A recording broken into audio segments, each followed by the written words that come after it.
Hi friends, நான் தான் உங்கள் ஆர்கே ஸ்குவாட். சண்டே ஸ்பெஷலுக்கு எங்கள் அம்மா வந்து என்னென்னலாம் செஞ்சு வச்சுருக்காங்கன்னு பாருங்களேன். ஹாய் ஃப்ரெண்ட்ஸ், பாருங்கள், உப்பு கறி, மீன், முட்டை, சிக்கன். இப்போ இதை தான் வந்து சாப்பிட போகிறோம். ஓகேவா? வேறு லெவலு. இன்றைக்கி ஒரு பிடி பிடிச்சிருவோம்.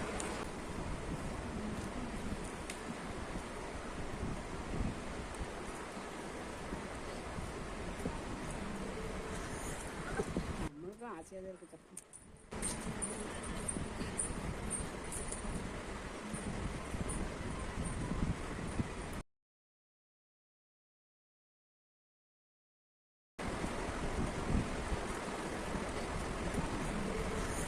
நம்மளுக்கும் ஆசையாக இருக்குது. தப்பு